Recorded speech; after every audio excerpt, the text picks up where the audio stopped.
A few years ago, I came across these photos for the first time. Well, I think it won't mean anything to you, but in fact, what we see on the screen are small pieces of pine and stains of blood that supposedly appeared on their own. Very, very strange. These photos were enough to pique my curiosity, and I decided to investigate. In fact, with a few clicks on the internet, I learned that these small pieces of bread are actually what we call hosts, and they are used during Catholic masses. Catholic masses, I think you know, at least by name. Yeah, whatever your religion or beliefs, I'm almost sure you've been to a mass at least once in your life. Maybe for a wedding or a funeral, or perhaps to the Christmas mass when you were little with your parents. You know, the somewhat long thing where we sit, then stand up, then sing, then sit down, then stand up again while others kneel, and when we're little we don't understand everything. We wait for it to pass by, looking at the paintings on the side or imagining that we're climbing the pillars. No, you've never done that? Anyway, by doing a bit of research, I understood that hosts are often made in monasteries by monks or nuns. In fact, the recipe is super simple. It's just wheat flour, water, and that's it. There is no yeast or sourdough, and basically that's what makes the host remain flat, creating a small white disc, but it doesn't rise like the baguettes or bread rolls that you are used to buying at the bakery, for example. But the more I progressed in my research, the more strange things accumulated. For example, I'm sure you didn't know that there was the element I'm going to talk about in Catholic churches. Well, when you enter a church, it's quite nice. The architecture, honestly, is often pretty stunning, and it's nice because when there's a lot of noise in the city, it's a calm and peaceful place, you know? I don't know if you've ever done that, but I used to enjoy going into churches in Paris between noon and 2. It was quite a relaxing atmosphere. The light from stained glass, the silence, the smell of candles, it's true that it's quite a cool place, you know? And have you ever paid attention to that little red light at the front? Now that I mention it, it rings a bell, right? Well, there is this little red light because right next to it, in the kind of golden box we call the tabernacle, which is locked, there is a sort of cup called a ciborium, and in this ciborium there are hosts, but hosts that we call consecrated hosts. So far, okay, cool, but you might say nothing extraordinary, and you might be wondering what this has to do with the photos I showed you at the beginning, but we'll get to that. And honestly, when I discovered what I will tell you soon, I was not done with my surprises. In fact, during the Mass, I realized it is the most important moment of the Mass for Catholics, where the priest takes a host and consecrates it. And in fact, after that specific moment, Catholics believe that the host is no longer bread, but actually becomes the person of Jesus himself. Really, it is not a symbol or an image. No, for Catholics, a consecrated host is not a piece of bread, but a real living person, the person of Jesus. In other words, God himself. So in fact, indeed, for Catholics, a consecrated host is not a sacred object, but Jesus himself, whom one can worship. Honestly, it's rarely discussed, but many believe every religious place, such as churches, mosques, synagogues, has a holy object. For Catholics, it's God himself present in every church. So I went to a church to see, and indeed you can see the small red light next to the tabernacle, which indicates that the consecrated host, meaning Jesus, is truly present in the tabernacle, in the small locked box. But then I wondered, how can Catholics believe in something so big? How can they believe that the bread actually becomes a person during the Mass, and that after the moment of consecration, host is no longer bread? As I am honest, I sought to seriously investigate without preconceived notions and grasp why Catholics believe in this. Basically, what are their reasons for believing that for them, the host truly transforms into God himself? Because I suppose they don't believe in this blindly, and they have good reasons to think it's true. Well, I hope. And in fact, the more I dug, the more answers I got, which in turn raised new questions, but I will come back to that. First of all, I noticed that the words the priest says during the Mass are the same words that Jesus said during his Last Supper. Indeed, the Gospels, which are the books that recount the life of Jesus, report this about Jesus' last meal. During the meal, Jesus indeed took bread and pronounced the blessing, broke it, and gave it to the disciples, saying, "Take, eat, this is my body." And I remind you that even if it may not seem so, the Gospels are actually very reliable documents for knowing the life of Jesus of Nazareth. Made a video about that which you can find on my channel. So anyway, the priest during the Mass, at a moment called the consecration, repeats these words, "This is my body given for you." And then he lifts the host like that, and the whole assembly bows their heads and prostrates, often on their knees, since I remind you that for them it is not bread, but truly Jesus who becomes really present right before them. And then the priest does the same with the chalice, which is the vessel that contains wine, and which truly transforms into the blood of Christ according to Catholics. Well, another thing I noticed that started to give me serious doubt, this transformation that supposedly occurs from bread to the flesh of Jesus is not visible. In other words, after the moment of consecration, the host still looks like a normal host. It still has the taste of bread, but it would no longer be bread, but Jesus himself is a transformation that would be invisible. Well, okay, why not? If God exists and Jesus is God, why not? He could do what he wants. But do we have strong reasons to believe that this would be true? Aside from you must believe, and this is where, my friends, it's going to get interesting. Who discovered the existence of something called Eucharistic miracles. Indeed, in fact, these are moments when consecrated hosts, precisely, would have transformed into clots of human flesh. So, it wouldn't happen at every Mass, but Catholics believe these are miracles God performs occasionally to show Jesus is present in the consecrated host even if unseen. Basically, the bread's transformation into Jesus, invisible, would be completely visible to strengthen the faith of the faithful who have some doubts. Well, I thought, okay, very well, we will investigate this and see what it's worth. Because frankly, I had never heard of it. And if it is true that bread transforms into human flesh without any action from man, without any deception, without any trickery, it would really be something crazy that would probably confirm the faith of Catholics. Firstly, why we call this Eucharistic miracles. In fact, it's because the other name for the consecrated host is the Eucharist. Eucharist comes from the Greek verb Eucharistine, which means to give thanks. The celebration of the Eucharist is therefore the Mass, when the faithful give thanks to God for the gift of his Son Jesus. Let's get to the heart of the matter. Have there really been miracles with consecrated hosts? When I started to look into this, I was extremely surprised by the abundant literature on this subject, while once again, no one talks about it. There is, for example, a young Italian teenager, Carlo Acutis, who died at 15 in 2006, who created a website listing over 100 Eucharistic miracles that are said to have occurred in history. His website, available in many languages, lists Eucharistic miracles from all times and in many different countries. Argentina, Austria, Belgium, Colombia, Croatia, Egypt, France, Germany, India, Italy, Mexico, Netherlands. In short, you understand the principle.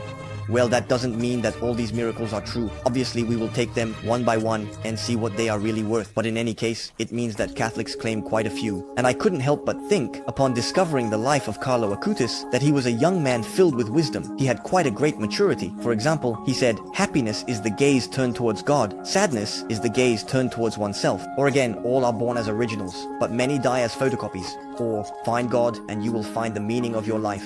The most astonishing thing is that when he learned he had leukemia in early October 2006, he received the news with a smile and in great peace. And he was even happy to die to go see his God who created him. An impressive strength of soul, that is the least I must admit. In short, when I discovered that there were dozens and dozens of charismatic miracles, I bought all the books I could on the subject, and I chose to condense everything for you in this video into the most comprehensive investigation possible. In this video, you will discover more than a dozen cases, and I think that, like me when I discovered all this, you will not be done with your surprises. And for those who don't know, in fact, this video is part of a series called 100 Unexplained Mysteries, a series where I examine the value of 100 phenomena that would be scientifically inexplicable. I covered the first and second mysteries in previous videos. Suggest watching them after this. And for this video, I have grouped all the cases I discovered into 5 inexplicable mysteries. Well, let's go. Third inexplicable mystery out of 100, the Eucharistic miracles in history.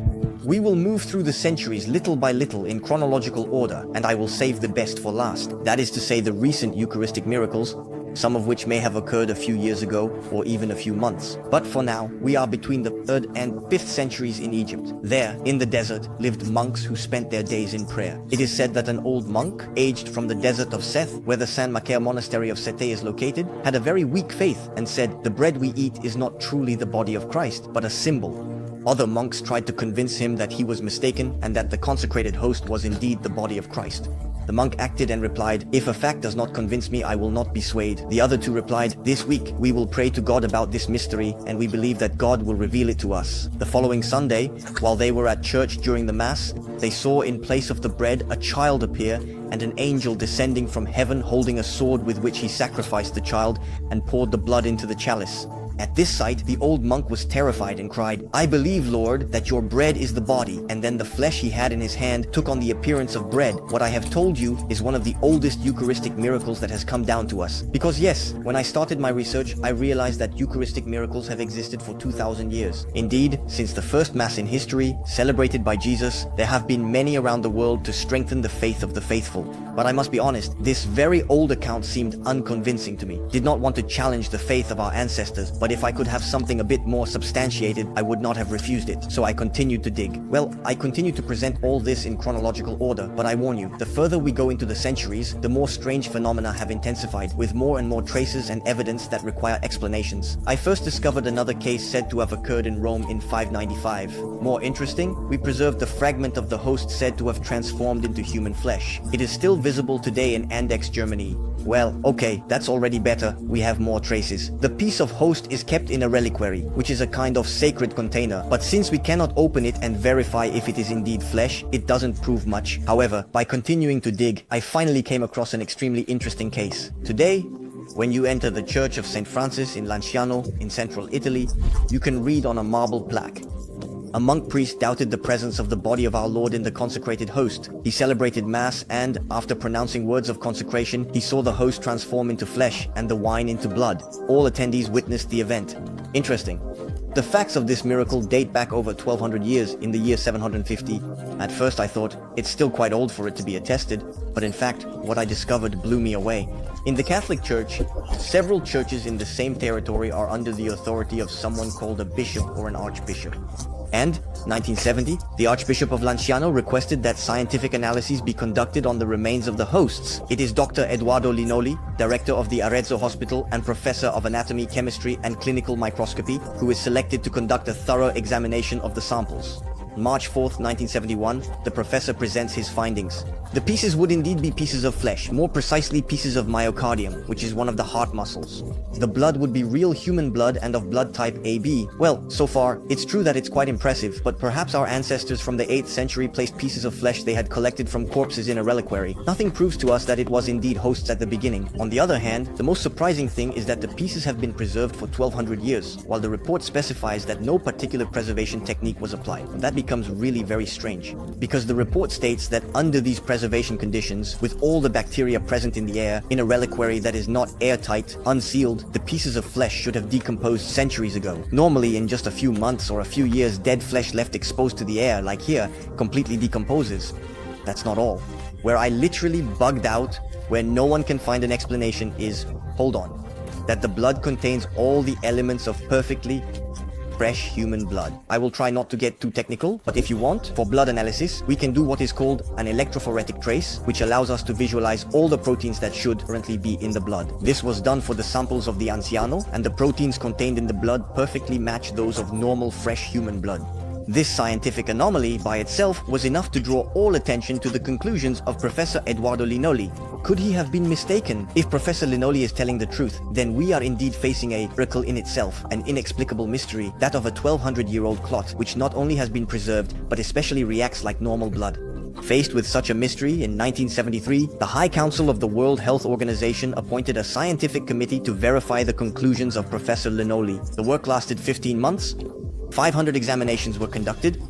All of the professor's results were confirmed. In the summary of the work of the WHO and the UN published in December 1976 in New York and Geneva, it was stated that science, aware of its limits, stops short of providing an explanation. Okay, so we clearly have something inexplicable. And for those who want to know more, go read this book by Bruno Samasiccia on the miracle of Lanciano. It shows in detail scientific blood analyses with all tables and technical details. It's not exciting, but at least it shows that it's really solid. But it's not over. I was really not at the end of my surprises. The more I advanced through the centuries, the more I saw that Eucharistic miracles were numerous and much more attested than I would have thought at first glance. Much harder to explain with simple science and a natural explanation. But come on, a few more examples before moving on to even more impressive and attested things. You have, for example, the miracle of Bolsena, still in Italy, which took place in 1264. A host would have almost burst into blood during a mass, to the point of splattering, if I may say so, even the linens and stones in the church. So much so that even today, there are still traces of blood on certain stones of the church, and we still have the cloth stained with blood. And then, from that time on, we begin to have written traces of accounts from people who were present at the Mass during the event. For example, we still have a parchment from the time of the miracle, recounting the events by a notary, Cesare Severo Durantino. As I mentioned in my first look at the mysteries on my channel, it is not because it is ancient that it is not verified. We know very well and precisely about things much older, such as the exact circumstances of Julius Caesar's death, for example. Therefore, the large number of Eucharistic miracles in history The variety of their manifestations and their locations on the planet cannot simply be brushed aside. We must confront reality and the evidence we have. Tried to do this in the investigation.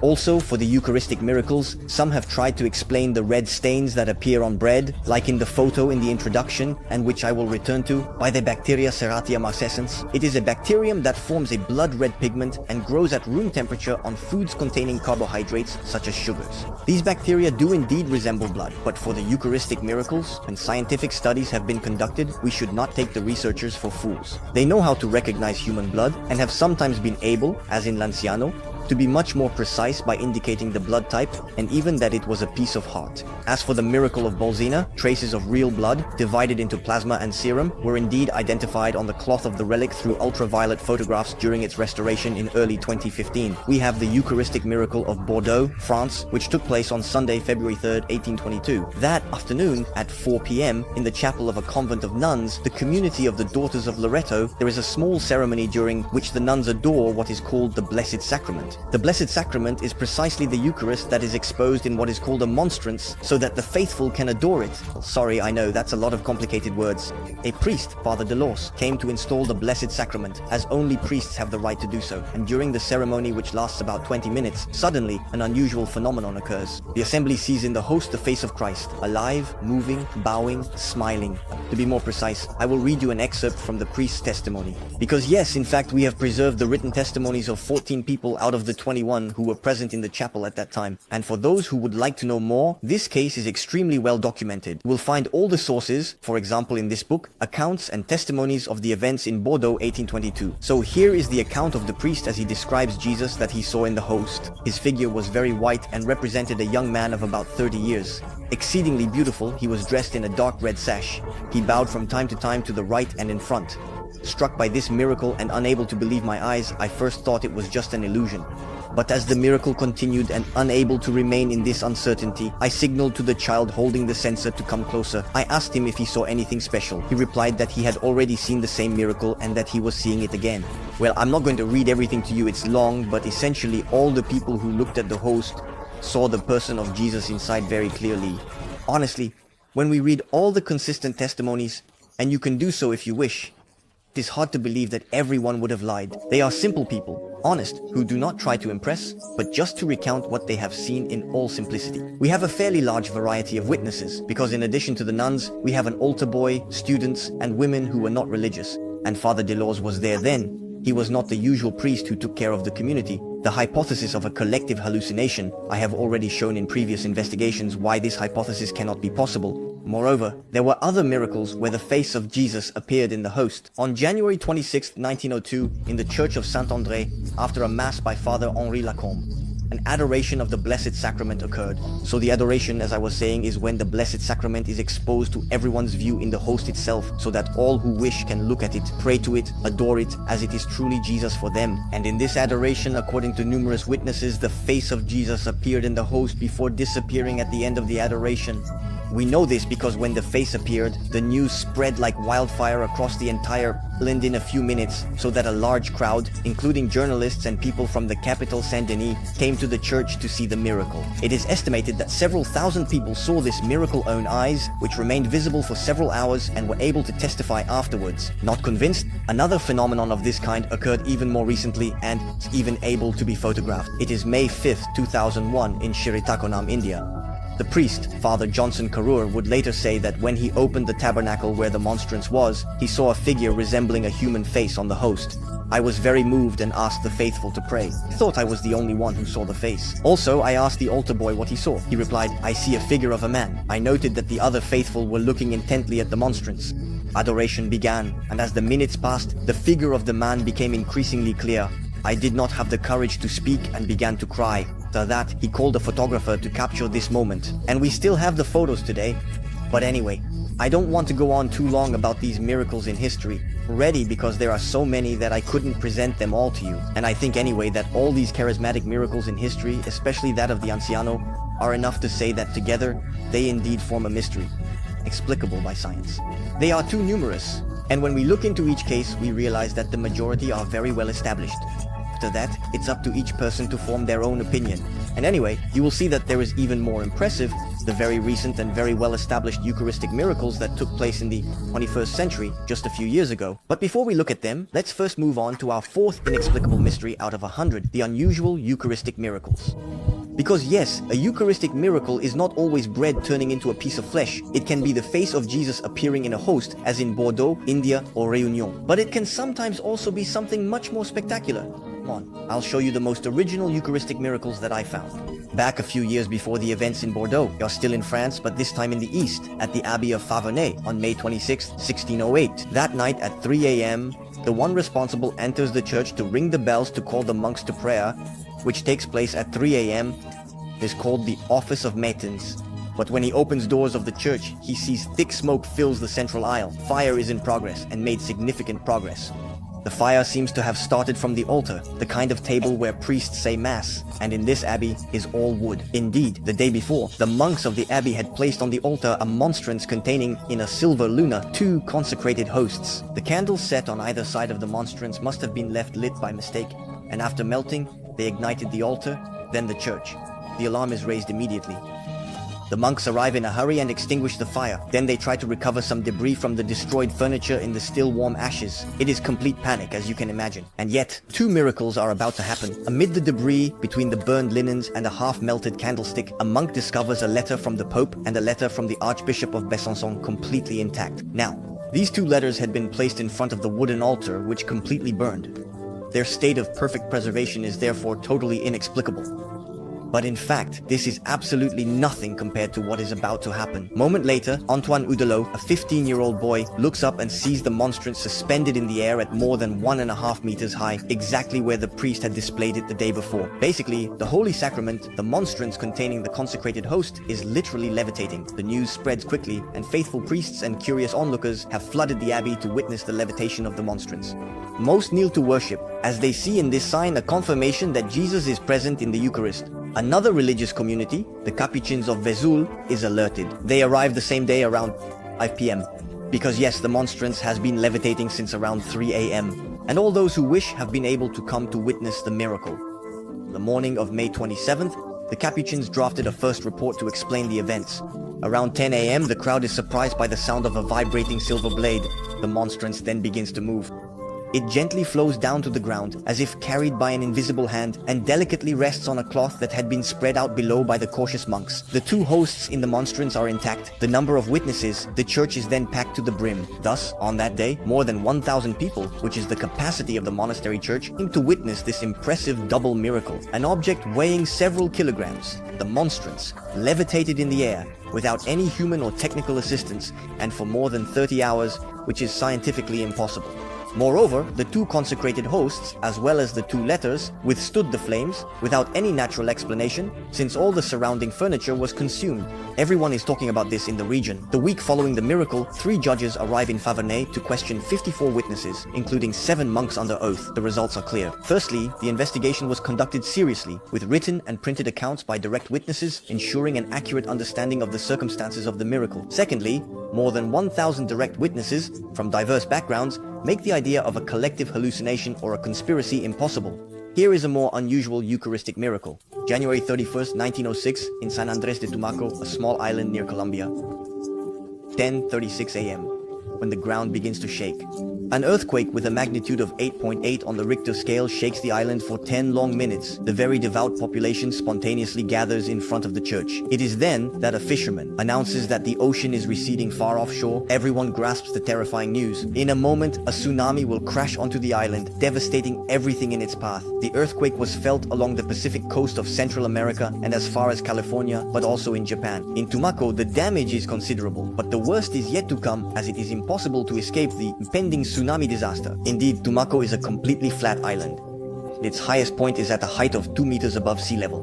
Aware that there is no human hope of escaping death, people are seized by panic. One of the priests, Father Larondo, then turns to the sky to ask for help, prays, and he has the intuition that the only barrier that can be opposed to the tsunami is the Eucharist. He enters the church, goes to the tabernacle, he takes the large consecrated host, without taking the time to place it in the monstrance. He will affirm that at that moment, a supernatural peace filled him, convincing him that he truly holds the body of Christ in his hands, and that it can perform any miracle. Turning then to his parishioners, he exclaims, "Let's all go to the beach, my children, and may God have mercy on us." Followed by the entire population, the priest holding up the host sets off in procession towards the beach. There, the crowd sees, a few hundred meters from Tumaco, a gigantic wave over 10 meters high rushing towards the shore. Instinctively, people step back, leaving the priest standing alone facing the tide that will engulf them. Slowly, with solemnity, facing the tsunami, Father Larondo raises the large host with both hands and traces a wide blessing over the tide.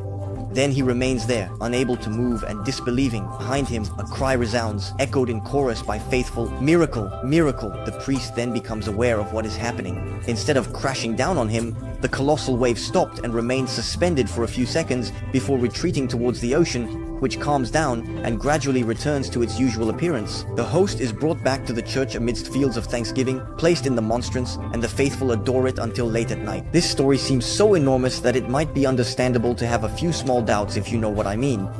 But in fact, upon researching, I saw, as with the other cases I mentioned earlier, how much more solid and verified it was than I initially thought. In fact, in addition to the numerous testimonies we have, again, a very simple proof that this miracle is authentic is simply that anyone can verify the existence of the earthquake of January 31st, 1906, and considerable damage it caused everywhere else. In Panama, for example, the streets were devastated, ships were propelled out of the harbor, and found in the city center. At least 1,000 deaths are recorded in Colombia and Ecuador. For hundreds of kilometers, the waves spared nothing except Tumaco. This flat island off the coast of Colombia was, however, one of the most exposed points, very close to the epicenter, the place where the tsunami should logically have caused the worst devastation. And yet, absolutely no damage, no trace of the wave's passage, nothing at all, and the villagers all tell the same story. With this host that was held up against the wave, one can only accept that indeed something completely inexplicable happened. Even today, the beach where the miracle took place is still known as Miracle Beach.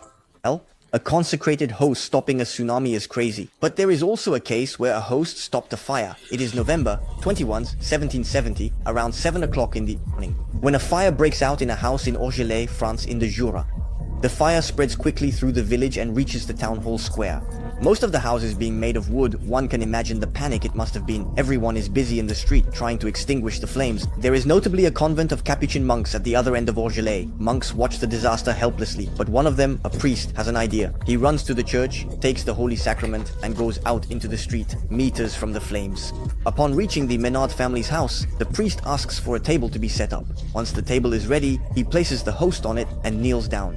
Suddenly, everyone notices that the fire seems to diminish all around, as if the blaze is being extinguished by an invisible power. Many witnesses of the miracle witnessed, and it marked the small town that even today, every year, on November 21st, Orgelet celebrates the procession of the fire. The priest of the church carries the Holy Sacrament through the main street and makes a stop in front of the old Menard house where the devastating fire stopped. And in fact, Eucharistic miracles, which are not simply bread turning into flesh, are numerous. There are also cases where people have reportedly been miraculously healed after receiving communion. For example, I didn't mention that communion is at the end of the Mass, the moment when Catholics eat the consecrated hosts, as they believe Jesus wants to come into them, physically speaking. This is not cannibalism. As for Catholics, Jesus is truly present in the host, but in an invisible way. The host retains the taste of bread, and when Catholics eat the host, it doesn't resemble flesh at all. Well, except during Eucharistic miracles, Catholics do not eat the hosts that have undergone a visible miracle. Anyway, I hope I haven't lost you. We'll talk about it more later. So, I was talking about people who have been instantly healed from serious illnesses after receiving a consecrated host. A well-known historical case took place in France, in La Rochelle, on Easter Day in 1461. On that day, Madame Jeanne Leclerc brings her 12-year-old son Bertrand to the Church of Saint Bartholomew. The child, at 7 years old, had become mute and paralyzed after a terrible fall. At the moment of communion, he indicates to his mother that he also wants to receive Jesus in the Eucharist. The priest, a bit hesitant at first, eventually agrees. As soon as Bertrand receives the host, he feels shaken by a mysterious force. Instantly, he can move and speak again. He is healed. A document is then immediately written to commemorate these events, and the manuscript that describes this miracle is still preserved in the Cathedral of La Rochelle. But this kind of healing happened recently in history. For example, several miraculous healings in Lourdes, Jean Fretel in 1948, happened after receiving a consecrated host. Lourdes, south of France, is known for Virgin Mary's 19th century apparitions. Miracles occurred? I will discuss it in a future investigation. Also, there have been times when Eucharistic miracles were filmed, even in some cases while it was broadcast live on television. And indeed, one of these cases took place in Lourdes during a televised mass broadcast live on France 2 for the program Le Jour du Seigneur on November 7th, 1999. We are then during an assembly of all the bishops of France, and the mass is celebrated in the large underground basilica of Lourdes Saint-Pédis by three cardinals: Monsignor Lustiger, Archbishop of Paris; Monsignor Billet, Archbishop of Lyon; and Monsignor Eighth, Archbishop of Bordeaux. At the moment of the blessing, one of the hosts begins to levitate three semiplex. This lasts for 5 minutes. I will show you the excerpt. Sanctify these offerings by pouring out your Spirit upon them, that they may become for us.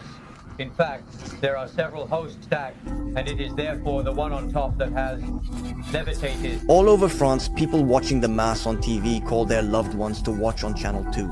But in the church, the faithful are too far to see anything, since the three cardinals continue as if nothing were happening. Indeed, they know everything is being filmed, and they will have to account for their reaction before the Pope and the whole world if they do anything inappropriate. They concentrate and continue the Mass. The only live comment that remained was from a cameraman from France 2 who exclaimed, "What is that thing?" Very soon after the Mass, several church authorities of the Lord's Day clarify the mystery. Bishop Lustiger points out that it may be an optical illusion, impossible. The videos we still have today are indeed certainly of poor quality, but they are clear enough to distinctly see the host rising objectively. The hypothesis of a tampering with the video is not to be considered, since the images were indeed broadcast live. Some even suspected the filming crew of having staged a good prank, using some sort of blower that would have lifted the host, but no mechanism of this kind has been discovered. And the technicians from France 2 pointed out, I quote, that they might have had other things to do than this kind of nonsense. Others sought more credible explanations, citing humidity. Since the levitation occurred in an underground basilica, which is humid, the thermal shock from the spotlights may have caused the host below to swell, which by the effect of inflation would have lifted the one above. It's not stupid. However, it is clear that the host below remains perfectly flat, and there is a gap between the two hosts, as we can clearly see the bishop's vestments through this gap between the two hosts. The last hypothesis that some have tried to put forward, and even some Catholics, like priest Jean-Baptiste Renaudot, doctor of science and lecturer at Faculty of Medicine in Montpellier, because yes, unfortunately, Catholics are not gullible, and they try, of course, to explore all possible natural hypotheses before declaring that an event is a miracle, and thus supernatural. Abbé Renaudot explains to us that if positive electric charges appeared on the two inner faces of the hosts, the one above could have lifted, given that two charges of the same sign repel each other, provided, of course, that the unleavened bread is electrifiable. As a result, some attempted to rub hosts with a wool cloth before subjecting them to an electroscope that measures electric charges. No conclusive results. Still, the Catholic Church hasn't officially concluded a miracle happened, let this event pass, and never addressed it. Some Catholics think it's not necessarily a miracle, uncertain. Because of this last hypothesis? After that, note this levitation started precisely at the moment of consecration. Quite a coincidence if it were an electrical phenomenon. It's up to everyone to form their own opinion, and there have been several unusual Eucharistic miracles. For those who want to know more, I recommend this book by Jean-Marie Mathieu, which lists a large number of them. And then, in general, if you want to go further, there is the newsletter edifiant.fr, which offers quality and in-depth content related to the Catholic faith. Subscribe. I will put a link in the description. You will receive an investigative dossier each month with all the evidence inside. To conclude this fourth mysterious mystery, here is one last example for the road that dates back barely 20 years. We are in Germany on November 8, 2004, as 400 people gather in the church of Zevenik, where the Virgin Mary has been appearing for a few years to a mother, Manuela Stark. Around 6:15 p.m., adoration starts. Everyone gathers around the consecrated host to pray. The priest placed the Blessed Sacrament in a new monstrance that had been given to the church 2 years earlier. Inside it, the 12 apostles are painted surrounding the host. After about 10 minutes, suddenly the door of the monstrance seems to have opened by itself, and the host slightly moves backward. Above it, a child with an attractive face appears. For now, only the faithful in the front rows see this miracle. Noticing something unusual, priest properly repositions the host inside the monstrance, securely closing the door. But he cannot hold back a cry the moment after. The child Jesus has appeared on the consecrated host a meter away from him. In total, about 80 people testified that they clearly and for a long time saw the child Jesus in the monstrance of Zevenik that night. So, between a host that levitates and resists flames in Favonnet, another that stops a tsunami in Tumaco, or a fire in Orgelet, others that heal in La Rochelle or Lourdes, the original Eucharistic miracles are plentiful, and I believe that the whole, which forms our fourth inexplicable mystery, represents a whole that is very difficult to fully explain by the laws of physics alone, but it's not over. If you weren't convinced until now, look at what happens. We'll show you some extremely recent Eucharistic miracles that I have identified. some date back only a few years, or even a few months. Start. Our fifth inexplicable mystery will be about extremely well-documented Eucharistic miracles, those of Buenos Aires and Tixla. It is Friday, May 1st, 1992, in Argentina, in the capital, 982 in Argentina, in the capital, Buenos Aires. That night, in the Church of St. Mary, Carlos Dominguez assists the priest. This is that two pieces of hosts lie before the tabernacle. He thinks that they probably fell from the ciborium when the priest placed them in the tabernacle. According to tradition, when a host falls to the ground, it must be placed in a container of water while waiting for it to decompose. So that's what Carlos does. Then he places the container of water, in this case a ceramic vase, in the tabernacle and goes to bed. A week later, on the morning of May 8th, Brother Juan Salvador Carlomagno, one of the priests of the church, looks into the container for the first time, and there he is taken aback. In the water are three elements, as if one of the hosts had decomposed into two parts. And the three elements look like three clots of blood, with traces of this red liquid also on the edges of the vase, as if the hosts had burst and blood had come out of them. Very quickly, as you might suspect, the effect reaches the hierarchy. The then Bishop of Buenos Aires, Monsignor Antonio Caracino, being absent, it is his auxiliary, a sort of assistant, Monsignor Eduardo Miras, who is informed. He will then request that the samples of hosts be analyzed scientifically. Quite logical.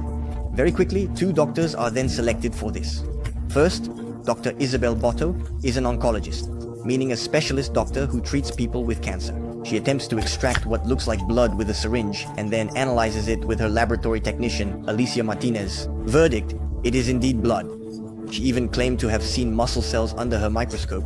On her side, the other doctor is Mrs. Adelma Miriam Segovia de Sazote, a hematologist at the Ramos Mejia Hospital in Buenos Aires, meaning a specialist doctor in blood diseases. She also confirms the presence of blood, but even more astonishing, she writes in her report about the host sample, "Once when I observed it, I noticed an area that seemed to beat rhythmically. The host seemed to beat as if it were a still living heart. Extremely strange and disturbing, isn't it?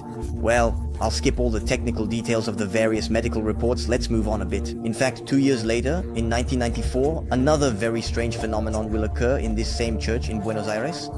When a person notices traces of blood on a ciborium containing consecrated hosts, but never two without three, and it is in 1996 that a final Eucharistic miracle occurs, on which many analyses will be conducted. On Sunday, August 18th, at the end of the 7 p.m. Mass, a parishioner notices, at the foot of a candlestick in front of a crucifix, a half-hidden host. He shares this, feeling very embarrassed, with the priest, Father Alejandro Pezet. The host had certainly been abandoned by someone with intentions of desecration. The priest hesitates to consume it himself, but it is too dirty and musty. He then asks Emma Fernandez, a 77-year-old woman who usually helps him manage the church, to put it in water and place it in the tabernacle according to the usual procedure. Here we go again. By August 26th, a strange reddish substance appears in the water. The hierarchy is informed. After a month, the remaining foreign material is transferred into a sealed bottle of distilled water and stored safely. Then, nothing happens until 1999, 3 years later. The new Archbishop of Buenos Aires, since the previous year, is none other than Bishop Bergoglio, who does not yet know it, but will become Pope in 2013, Pope Francis. And indeed, he requests new scientific tests to be conducted in July 1999. He then calls upon the independent agency of Dr. Ricardo Castanon Gomez. Dr. Gomez is a clinical psychologist and an expert in psychosomatics, biochemistry, and neuropsychophysiology. He was a former skeptic who looked into many cases of Catholic miracles and eventually converted a few years earlier. He is level-headed. He is neither naive nor a hardcore skeptic who would refuse to believe even in the face of evidence. With the cooperation of Australian television presenter Mike Willesee and director and lawyer Ron Tesoriero, they will film the entire course of the investigation. The interrogations of witnesses and scientists who will study the samples of the host to document everything as thoroughly. On October 21st, 1999, it was lawyer Ron Tesoriero himself who delivered 2 sealed tubes containing the remains of the host to the Forensic Analytical Cream Lab, a medical analysis laboratory in California. One vial has the host from the miracle, 1992, and the other the host from the miracle of 1996. The scientific analyses are done blind, meaning that the researchers studying the host do not know what they are. It means they were just handed the tube and asked to open it and say what they think it is. For example, the label on the second sealed tube simply states this, which means August 26, 1996, wet sample, October 5, 1999. All these costly investigations were fully funded by the Grupo Internacional para la Paz, an agency founded by Dr. Castanon Gomez himself. Everything is filmed and documented to ensure that at every stage no deception is carried out. Report by Venora Keen, test 1999-441 on 2 samples. 290-441 performed on the two samples of human DNA was found, but Dr. Gomez's team wants to go much further and wants to have its results confirmed by other laboratories, still blind. They first send what remains of the two samples to Dr. Robert Lawrence of the Delta Pathology Associates Medical Group Laboratory in Stockton, California. He will confirm that the sample is of human origin and will even explain in a video recorded interview on December 7, 2000, that the white blood cells were active and alive at the time they were collected. Moreover, he stated that the survival of these white blood cells in water without dissolving for more than a few minutes, an hour at most, once separated from the living organism they came from, was simply inexplicable. And yet, the samples had remained in water, even distilled water, for more than 3 years. Distilled water, which is water without minerals or salt, prevents life from developing, and yet 3 years later, white blood cells were still alive. Incomprehensible. But Dr. Gomez's team wanted to do things right. They will continue to show the samples to several other scientists. For instance, to these 3 Australian scientists, all of whom confirmed the human origin of the studied substances, which I remind you were originally simple bread hosts, made of wheat flour and water. Ultimately, Dr. Gomez's team wanted a final opinion, who could provide a definitive, authoritative opinion. They then thought of Professor Frederick Zugibe, Chief Medical Examiner and Cardiologist of Rockland County in New York. With his 30 years of experience, he is the author of several scientific discoveries and numerous publications and has performed 10,000 autopsies to his credit. They meet on April 20th, 2004, and the meeting is filmed. I found the original video seen on the screen. It's Tesoriero holding the camera and Wilsey conducting the interview. Professor Zugibe wants to know the origin of the material to be examined, but the 2 Australians remain silent. Zugibe then examines the samples under the microscope and these words are recorded. I will show you the entirety of the excerpt that I was able to dub. You'll see it's a bit long, but so enlightening. For those who would like to see the original interview, I will put a link in the description. Cardiac tissue. There is an inflammatory infiltrate here, but the inflammatory infiltrate is mixed. In fact, it is mixed here. In other words, the cardiac tissue itself is degenerating and is degenerated. In other words, this is what sometimes happens after a heart attack. There's a person who has had a heart attack, but it is not immediate. In other words, the person must have lived for a period of time after that, for at least a few days after that. Now, indeed, there are other things that can cause these types of elements that resemble a heart attack. In car accidents, where they often, unfortunately, suffer severe chest crushes, and this causes serious damage to the heart, unfortunately. You get it from a person who gets hit in the chest. You know, I have written over 100 articles in cardiology. I was the director of cardiovascular research at the Veterans Hospital. I am a full member of the American College of Cardiology, as well as a forensic pathologist.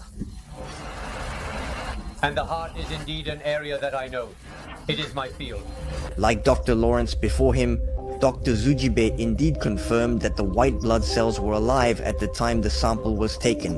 A little later, Wilsey asks, how long would these leukocytes survive if the tissue had been placed in water?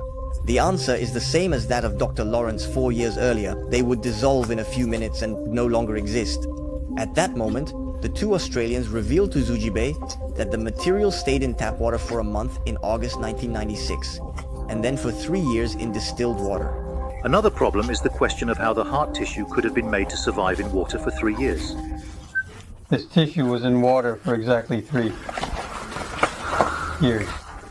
That's absolutely fantastic. Are you sure it was water, not formaldehyde? We are definitely sure it was water. It's indeed hard to believe because the tissue here truly shows good fixation. And that would be absolutely remarkably, incredibly, undeniably incredible. Later, he specifies that after such a long period in water, not only would the white blood cells disappear, but also any other human cells would lose any recognizable morphology. It is only afterwards, to his great astonishment, that he reveals to him that the material came from a consecrated host. The host has thus transformed into a piece of heart that has suffered greatly, Zugibe tells us, and this inevitably brings to mind Jesus on the cross, who died in atrocious suffering. Once again, for those who want it, I will put the entire interview in the description. Zugibe's final report will be released in March 2005. What happened in Buenos Aires alone is so striking, has been so well attested by various scientists, and defies so many laws of physics, that it is enough to be fully convincing that Eucharistic miracles truly exist. Indeed, right here we have at least 3 miracles in one. First, the transformation of the bread into a piece of heart. Second, the fact that this piece of heart has been preserved for several years in distilled water. Thirdly, white blood cells were still alive after years. The most impressive thing is that the Eucharistic miracle of Buenos Aires is just one among many other recent Eucharistic miracles. And the multiplicity of phenomena, their diversity across the globe, is certain. For example, recall the photos I showed you in the introduction? We'll get to that. On October 22, 2006, in Tixla, Mexico, more than 600 people attended a weekend spiritual retreat led by two priests, Leopoldo Roque and Raimundo Reina Esteban, nicknamed Father Rayeto. This Sunday, the Mass is celebrated in a municipal hall, as the 600 people do not fit in the small church of St. Martin. Two nuns assist in the distribution of the Eucharist during communion, where Catholics approach to receive Jesus present in the consecrated hosts. Suddenly, Sister Aurélie Maroquin, one of the two nuns, stops and turns pale in front of the faithful who are in line. She returns to the altar, tears, approaches Father Reito and shows him the ciborium in which one of the hosts is stained with blood. It has a moist and crumbly texture so that when touched gently, a small fragment comes off. Father Reito and Father Leopoldo speak quickly until Father Reito exclaims loudly, "It is a miracle," and he publicly shows the host stained with a few drops of fresh blood to the entire assembly. People are moved, some applaud, others cry. Well, at the point of interest, what concerns us, you and I think, are the scientific analyses that followed. The similarities with the Eucharistic miracles of Buenos Aires are striking, and both are extremely well documented. My desire to group them both in this fifth inexplicable mystery, concrete Eucharistic miracles. Already, the method was the same. It is again the Castanon Gomez team, known for its professionalism and rigor, that has been commissioned to oversee everything. As with Buenos Aires, sealed samples were sent to several independent scientific laboratories, blindly, meaning without informing them that the samples were actually pieces of hosts. After years of investigation, May 25, 2013, in Sentimentos Auditorium in Chilpancingo, a conference was organized to present the findings of the investigation. It is available on YouTube, and I will also put the link in the description. The conclusions from the laboratories were always the same as in Buenos Aires, as for Lanciano. Firstly, human blood was indeed found. For example, the GenX laboratory in La Paz, Bolivia, confirmed the presence of hemoglobins, a protein found in red blood cells. In the conference, Dr. Susana Pinel is actually shown on screen, conducting the test to detect human hemoglobin. And then, interestingly, two separate and distinct studies using different methods ultimately reached the same conclusion. The human blood came from within the host bread. In one of them, Dr. Eduardo Sanchez Lazo, director of the Corporate Forensic Laboratory in Mexico, demonstrated that it was impossible for the blood to have come from outside and wet the surface of the host. I'll skip the technical details, but the other common conclusion from the laboratories was that the blood was of blood type AB. Well, just like on the host of Lanciano. In Buenos Aires, however, the blood type was not investigated. Then, the analyzed sample corresponded again to heart muscle, which would have suffered greatly or undergone trauma. This was the opinion of all the scientists, like Dr. Marco Blanquiche Anaya, a cardiologist at the Nuevo Hospital Boca Grande in Colombia, who believed that the person with this heart had suffered either a heart attack or severe stress. Then, because it's not over, under a layer of coagulated blood, fresh blood was still in contact with the host. Indeed, in February 2010, 4 years after the miracle, engineer Fernando Rodriguez Perez, an imaging expert, came to Tixla and visited the chapel where the miracle is preserved. He set up his instruments a few meters from the hotel. It included a high-powered digital microscope emitting white and ultraviolet light. His scanning study under the microscope revealed that fresh blood was still present in the stained portion of the host.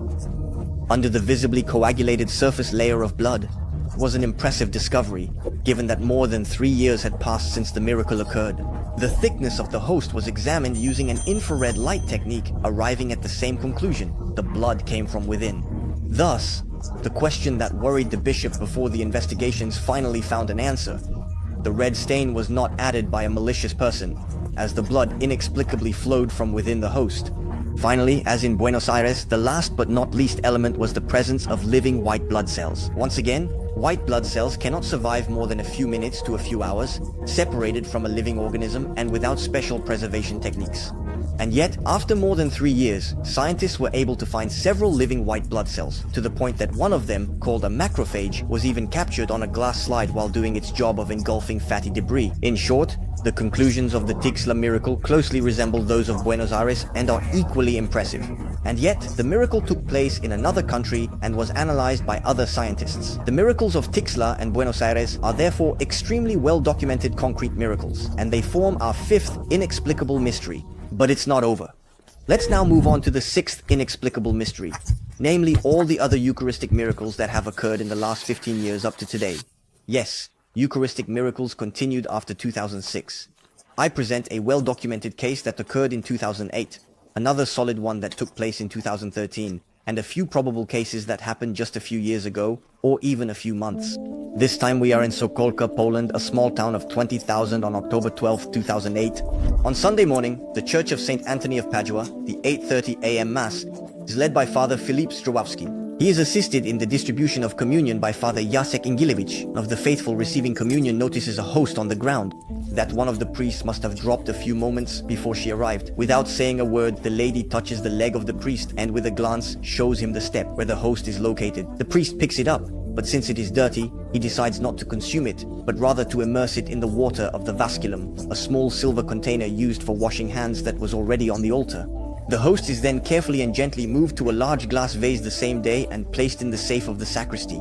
The sacristy is a room next to the church where priests prepare and where the objects used during the Mass are stored. Well, and there you know the refrain, you can guess what comes next. Later, on October 19th, the sacristan, that is, the one who takes care of the sacristy and all the church's items, Sister Julia Duboshka, opens the safe.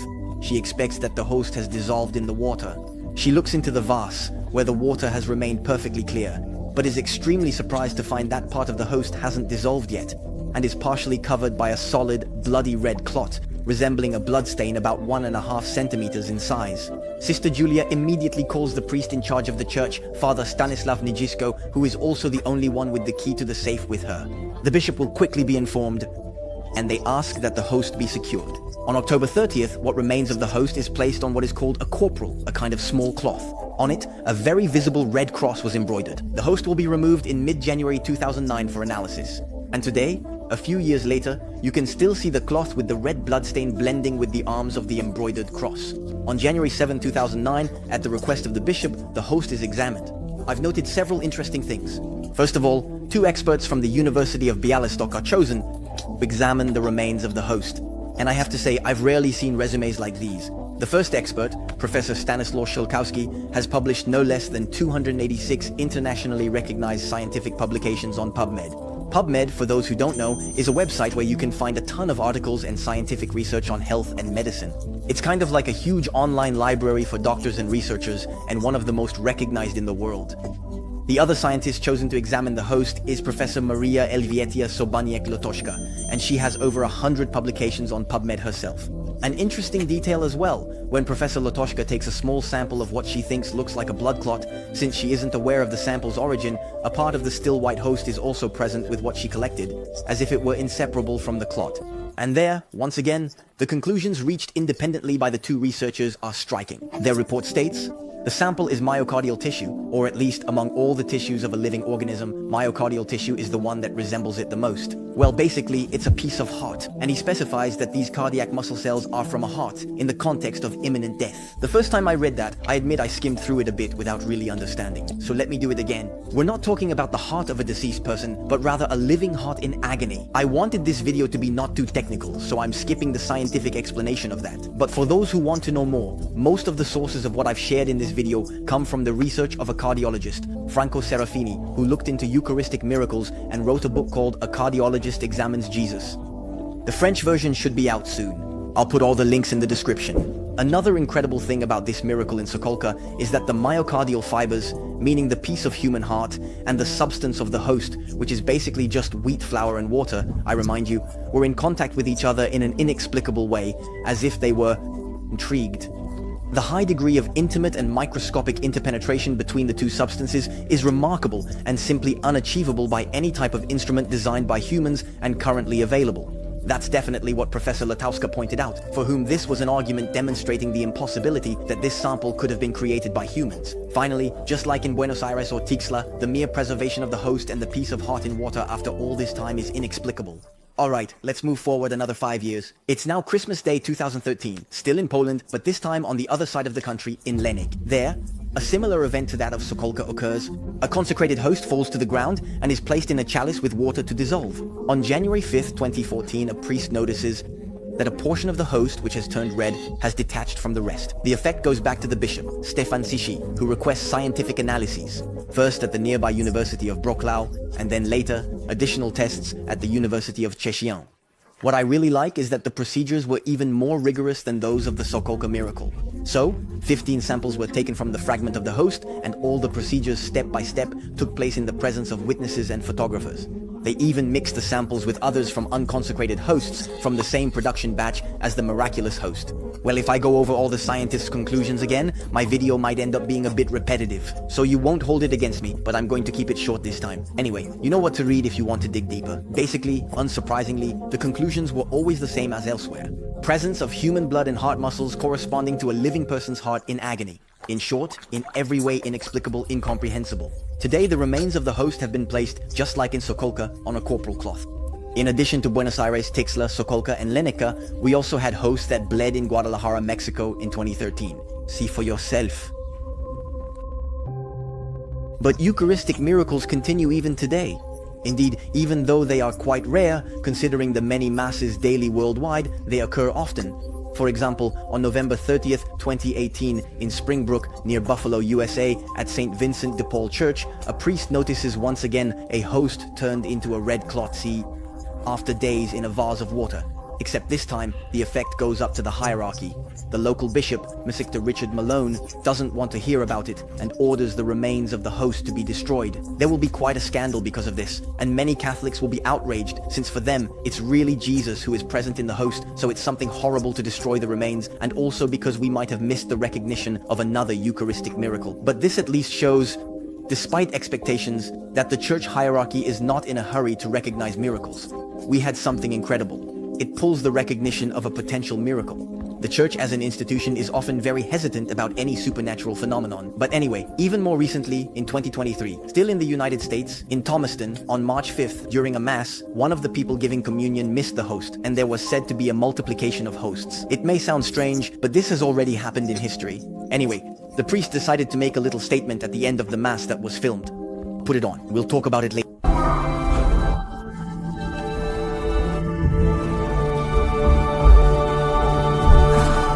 Hard to say, in a way, to be honest, when you think about it. It's God who offers us in mysterious ways, and it's funny how God offers us. Sometimes it happens in a strange, inexplicable, mysterious, mystical, and odd way. And one of our Eucharistic ministers missed a host during the distribution process.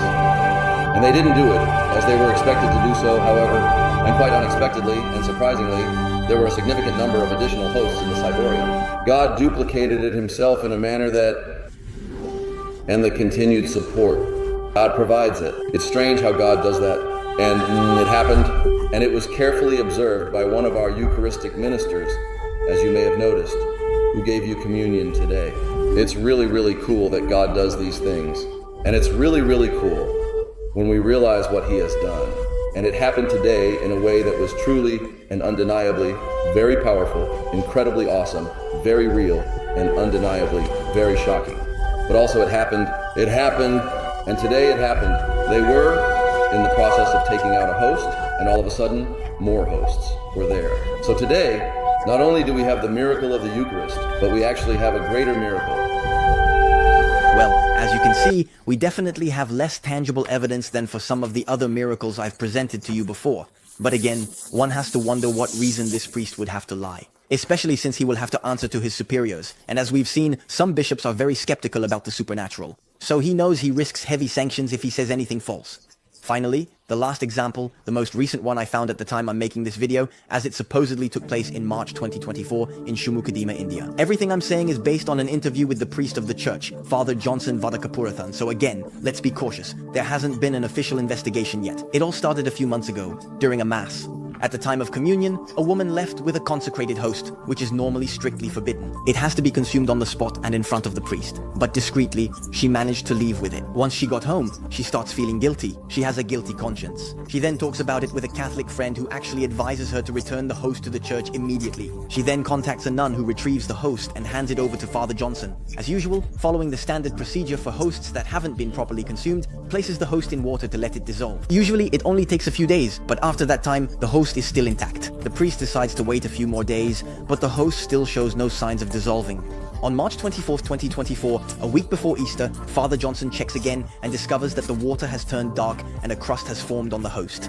As he tries to break the crust, a substance resembling fresh blood comes out. The priest, shocked, concludes that he is witnessing an exceptional phenomenon. He immediately informs his bishop, Mr. James Topple, who could, if he wishes, launch an investigation with scientific analysis. To be continued. In any case, today we have photos of this phenomenon, which could very well be the most recent Eucharistic miracle we have. Actually, no, I had finished recording this video. And now, a few months later, you see, I'm in my new studio. But there was an even more recent Eucharistic miracle just a few weeks ago that I had to tell you about. It was Saturday, August 10th, 2024, at the San Joaquin Parish in Bogota, Colombia. There, 300 people attended a time of adoration of the Blessed Sacrament led by Father Ruvel Zuluaga Agustino, and watch what happened when the priest entered with the Blessed Sacrament to place it on the altar. The host, located at the center of the monstrance, started to beat intensely like a heart beating. A parishioner was able to spontaneously film the scene. You can clearly see Lossi beating. Father Zuluaga, very moved, started to cry.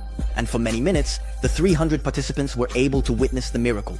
Many people cried tears of emotion. In short, if you've been following along, Eucharistic miracles are extremely frequent and diverse for centuries. And yet, when you take a closer look, there are indeed many well-documented and very solid cases, in a word, perfectly inexplicable according to the laws of physics as we know them. But before we wrap up this investigation, let's look at a seventh inexplicable mystery that concerns Eucharistic miracles in the lives of saints and mystics. For 2,000 years, there have been many Catholics known as saints.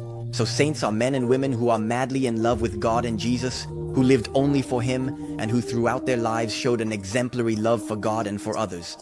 So, when a Christian dies and has clearly lived a holy life, the Catholic Church can choose after their death to canonize them, meaning to officially declare them a saint. So Catholics believe that the saints are still alive in heaven with God. But there are also saints who are not recognized, not officially recognized by the Church. Well, yes, there are a lot of people who die in obscurity, but who were still true friends of God. In any case, the saints officially recognized by the Catholic Church were often people deeply in love with Jesus present in the Eucharist. Do you remember Carlo Acutis, the one I mentioned in the introduction? I was telling you he was a young man, wise and deeply loved God. At just 15 years old, he created a major exhibition on Eucharistic miracles. Loving the Eucharist, he went to Mass every day. And here's one of the things he said one day while he was in the car with his family on a highway. The Eucharist is the highway to heaven. The more we receive communion, the more we will become like Jesus. And even here on earth, we will have a taste of paradise. If we approach the Eucharist every day, we're heading straight to heaven. When we stand in front of the sun, we get a tan. When we stand before Jesus in the Eucharist, we become saints. And he, who at such a young age, so precocious, already had a crazy love for Jesus present in the host, and who passed away so early, at just 15 years old, in 2006, was indeed canonized by the Catholic Church. This means that he is recognized as a saint by the Church, particularly for his love of the Eucharist. Now, some saints were true mystics, meaning that miracles were frequent in their lives and many people who were close to them were able to testify to that. Well, I'll soon do an investigation specifically on this topic, the supernatural phenomena in the lives of mystics, to see if it's well documented or not. But for now, for this seventh mystery, I can already share with you many anecdotes about inexplicable Eucharistic phenomena that have occurred in the lives of saints and mystics. For example, it's said that Saint Francis of Assisi, in the 13th century, who loved creation so much because he loved the Creator, had a special affection for little sheep. One day, while he was at the Portiuncula, which is the little church in Assisi that he had renovated, a sheep was brought to him. Amused, he had her join in the prayer with the other monks. And everyone was deeply amazed to see, at the moment of the consecration during the Mass, the sheep bowing down, its knees bent as if it were adoring the Eucharist. Around the same time, another story involving animals is sure to make us smile. Saint Anthony of Padua was then discussing the presence of Jesus in the Eucharist with someone who didn't believe in it. This skeptic challenged him to prove that the true body of Christ is present in the consecrated host and promised success he would convert to the Catholic faith.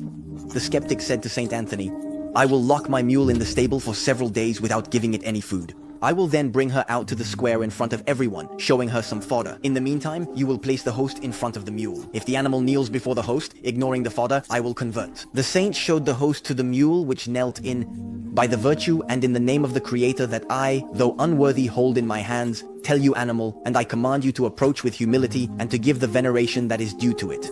As soon as Anthony had spoken these words, the mule, despite being hungry, ignored the food, lowered its head, approached him, and knelt before the Eucharist in front of a large number of witnesses who had gathered to see the outcome of this challenge. There are plenty of anecdotes like this in history, but I know you want more recent things. As I told you, more recent doesn't necessarily mean more verified, but okay, I'll give you quite a few more convincing examples that took place in the 20th century. It's September 1941, and Mother Yvonne Aimée de Malétroit, a Catholic mystic, is on her way to visit monasteries in Normandy and stops at La Bradière. There, she visits Father Paul Labute, who has recently been repatriated from a labor camp in Bavaria. After several days of traveling on rocky paths, she finally arrives at this large, dilapidated building where she is warmly welcomed. One afternoon, while taking a walk in the small woods with Father Labute, Mother Yvonne Aimée feels an intense spiritual pain. She has a vision of a consecrated host being profaned, pierced by a punch and bleeding. Overwhelmed with great distress, she fervently prays for Jesus to return the host to her. Miraculously, a light appears above the trees, and a bloodied host gently descends to rest on a branch within reach. But Riveneme loses his footing, stunned, and retrieves the host, placing it on a green leaf as a corporal. You remember, the little liturgical cloth. Mother Yvonne Aimée photographs the host on the branch, puts in a small cabin as a chapel at the foot of a statue of the Virgin Mary. In the evening, the cabin is lit by candles that light up on their own. Mother Yvonne Aimée spends the night in adoration before the host, feeling an intense spiritual connection. This miracle is confirmed by the photographs you can see on the screen and the testimonies of those who were present. The photos clearly show the bloodied host, and these images were taken immediately after the events by Mother Yvonne Aimée herself. By the way, speaking of photographed miracles, we also have another example from Garabandal in Spain, 1962. There, 4 little girls claim to be visited by the Virgin. Since May, an angel would give them communion when no priest is present. Even though the pilgrims see the movements of the little girls, the host remains invisible. But everything changes on July 18th. That day, around 2:30 in the morning, a large crowd gathered in an alley near Conchita's house. The 4 children announced that that night, the host would be visible during Conchita's communion. José Dier, a 45-year-old Mason, keeps an eye on her at her mother's request, fearing that the crowd might crush her. Conchita, her cousin Lucia, watches the celebration outside. She falls into ecstasy, descends, and steps out into the street. She kneels, smiles, and opens her mouth, sticking out her tongue. The crowd, which doesn't take its eyes off her, then sees a host appear on her tongue, clear and well-formed. They are struck by the immediacy of the appearance. Conchita's tongue stays still, dry and clean, and suddenly the host is there. The host remains visible on Conchita's tongue as if it's resting on a plate. As the minutes go by, it grows larger and seems alive, shining from within, changing in size. Photographs will even be taken, as you can see on the screen. The church has never made a definitive statement on the events of Garabandal, so it's probably wise to stay cautious, but I will look into this topic again sooner or later. By the way, this kind of Eucharistic miracle, where an angel brings communion to a believer, hasn't only happened in Garabandal. This kind of phenomenon happened frequently to several mystics, like Sister Marie-Bertine Vauquillon in the 19th century, Rosalie Pout or Teresa Palminotta in the early 20th century, and more recently to the French Sainte Forose Chopin, who passed away in 1983. And then in a vein, like the miraculous communion captured in photos, we have the events in Naju, South Korea, starting in 1995, where 19 Eucharistic miracles are to have occurred around the Virgin of Tears, an apparition that took place with Julia Kim. One of them took place on September 22nd, 1995, at the Mountain of the Virgin of Tears, located 20 kilometers south of the city. Bishop Roman Danilak, accompanied by Father Aloysius Chang Hongbin, celebrates an outdoor mass in the presence of Julia and many faithful. During this mass, an incredible transformation takes place. During communion, Bishop Danilak gives a host to Julia, which immediately transforms into living flesh, gradually taking the shape of a bloody heart. The crowd is stunned, and the witnesses, including Father Joseph Finn, watch as the host changes into flesh and blood. There have been several photos that you can see on the screen. After the Mass, Julia shares that she had trouble swallowing the host because of its thickness and consistency. She also tastes blood in her mouth. Bishop Danilak, impressed, asks Julia to drink some water from the nearby miraculous spring. A little blood is visible on her finger coming from the corner of her lips. This miracle is confirmed by sworn testimonies, including that of Bishop Danilak, who certifies the transformation of the host. He considers these events as private revelations, which basically means that you don't have to believe in them. But he emphasizes that the Eucharistic phenomena observed are real events, noticeable by a large number of witnesses, including several bishops. A second miracle also occurs, the instant healing of a woman suffering from a painful illness. These supernatural events, backed by photographic and video evidence, strengthen the faith of believers and testify to the power of the Eucharist. And in the months and then the years that follow, nearly 20 other phenomena of this kind will occur. Once again, no definitive statement from the Church. You just have to be cautious. There are also several mystics who seem to only feed on the Eucharist. For example, there's Therese Neumann, a 20th century German Catholic mystic who reportedly didn't eat for over 30 years. She regularly had ecstasies in which blood would come out of her, as if she were reliving the sufferings of Jesus on the cross. And it's true that her case was closely monitored by several doctors. In 1927, she was monitored for 14 days and nights, didn't absorb or drink except for a small portion of host each day. The craziest part is that her weight was the same at the beginning and at the end of the experience.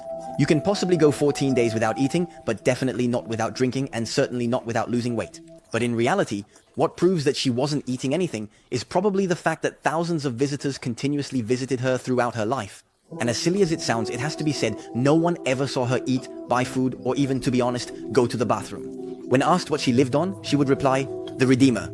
In fact, she received communion very regularly, and on the other hand, when for one reason or another she couldn't receive the host because the priest was absent, she would completely weaken, as if the host truly contained her daily vital energy. I'll do a full investigation on the cases of mystics who lived without eating. You'll see that there have been many well-documented cases, so subscribe so you don't miss it. Many mystics also sometimes received the host supernaturally during communion. The host would then start flying from the priest's hands and go directly into the mouth of the person receiving communion. This kind of phenomenon happened, for example, to a French nun from Albi in the 17th century, Sister Marie-Angélique de la Grave. Witnesses spoke about her. On Christmas Eve in 1683, as this dear sister approached the grill to receive communion, the host slipped from the priest's hand and placed itself on her lips. The nun who was following her witnessed the miracle, as did several people who were in the church. The news spread quickly through the city, and the priest who witnessed the event publicly confirmed it. More recently, we also have about 10 testimonies from priests who claim to have felt the host slip from their fingers and go directly into the mouth of Marthe Robin, a 20th century mystic.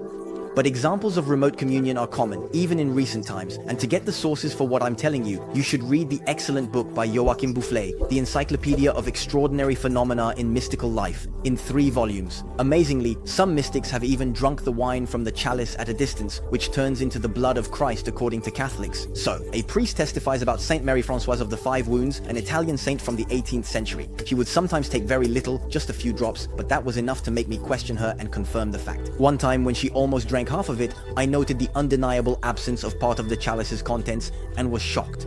This was also the case for Maria Grazia Tarallo, a nun who passed away in 1912. Here's testimony of one close one. One day, Sister Maria was glowing, and I asked her what new wonders had happened to her. She replied, "The confessor was scared this morning when he took back the chalice at Mass. He saw that the wine had decreased and looked to see if any had spilled on the altar. But it was useless. I had drunk it and left very little in the chalice. But I don't know how all of this happened." In reality, the supernatural Eucharistic phenomena in the lives of saints and mystics are so numerous that I could fill an investigation of over 2 hours just with them. Let me know in the comments if this topic interests you, and after all, why not? I might make another video about it. All you can take away for now is the immense diversity of these phenomena. At all times, in all countries, among men and women who love God, there has been a great love for Jesus present in the Eucharist. Well, at the end of this investigation it might sound funny, but I'm almost a bit disappointed because I feel like I've only scratched the surface. I assure you, it was incredibly frustrating.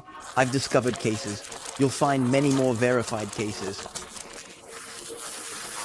But in reality, be sure that if you want to dig, you will discover many other extremely solid and attested cases. Honestly, there are so many, it's mind-blowing. And finally, even though I've only talked about a few cases, given all the evidence we have and that I've presented to you, it seems more than likely that Jesus is truly present in the consecrated host. The arguments I've presented to you are already more than enough if we're honest with ourselves and accept reality. In fact, Jesus said it very explicitly during his life, and I'd like to read you this passage from the Gospel of John chapter 6. Stay with me until the end. Don't leave just yet, because the most important part is coming up. So to start, I'll read you the passage. Jesus answered them, "I am the bread of life. Whoever comes to me will never be hungry. Whoever believes in me will never be thirsty. But I've already told you, you've seen it, and yet you don't believe." And a little further on, "I am the bread of life. In the desert, your ancestors actually ate the manna and they died. But the bread that comes down from heaven is such that whoever eats it will not die. I am the living bread that came down from heaven. If anyone eats this bread, he will live forever. The bread that I will give is my flesh, given for the life of the world." Amen, amen. I tell you indeed, unless you eat the flesh of the Son of Man and drink his blood, you do not truly have life in you. Whoever eats my flesh and drinks my blood has eternal life, and I will raise him up on the last day. Indeed, my flesh is the true food, and my blood is the true drink. Whoever eats my flesh and drinks my blood remains in me, and I in him. Just as the living Father sent me and I live because of the Father, so whoever eats me will also live because of me. Such is the bread that came down from heaven. It's not like the one that the ancestors ate. They died. Whoever eats this bread will live forever. On July 8, 1935, André Frossard, a 20-year-old young journalist, accidentally pushes open the door of a chapel in Paris. He was raised in atheism by his father, Louis Oscar Frossard, a communist and Freemason. So André is ultra-skeptical and indifferent to the idea of God. As he enters the chapel, he sees an intense light coming from the Blessed Sacrament. This brightness transforms into a penetrating spiritual light. 10 minutes later, as he was leaving, he tells his friend, "I am Catholic." In an instant, before Jesus in the host, he felt his real presence and he converted. This encounter with God is so powerful that he would later declare, "I met him like one meets a plane tree." And he wrote a book sharing his testimony, "God exists. I met him," before entering the French Academy in 1987. Yet he was absolutely not naive or gullible, and his total instantaneous conversion without any hesitation until the end of his life is therefore further proof of Jesus' presence in the Blessed Sacrament. The key is a personal encounter with Jesus, the host. It can really strengthen our faith that Jesus is present in the Eucharist. But what really matters now, the only thing that counts, is to have that personal encounter with Jesus present in the consecrated host. What matters is to have our own relationship with the Eucharist. Because if God himself is present in such a tiny piece of bread, then we can't overlook that. It's the most important thing that can exist on earth. But some might be wondering why. Why did Jesus want to come in a simple host of bread? Because in this investigation, I simply provided rational arguments that show that it's indeed the case that Jesus is truly present in the host. But why would he do that? Why would God come in a tiny piece of bread in such a hidden way that no one pays attention to it, and even some Catholics don't believe in it? Why does Jesus remain present in these hosts, locked away in a tiny dark tabernacle in churches that sometimes no one comes to visit? And indeed, if we don't understand the theological reason behind it, it seems to make no sense, let's be honest. Well friends, in this video, my goal was to introduce you to Eucharistic miracles, which are mysteries that science can't explain, not to do theology. So for those who want to go further, for those who want to know why Jesus wanted to be present in the consecrated host, I direct you to a complete course I created on spiritual life. You'll find the link in the description and in the pinned comment. And here's a little trailer for the course for those who are interested. In Module 3, which will be released very soon, you'll learn why Jesus wanted to come in the host and how to develop your relationship with the Eucharist. Don't miss out. It could completely transform your life. Think about subscribing here. And if you want to see another documented case of a miracle where the Virgin appeared in front of 1 million people, it's right here. Alright, we'll see each other next week for more miracles. See you soon, friends.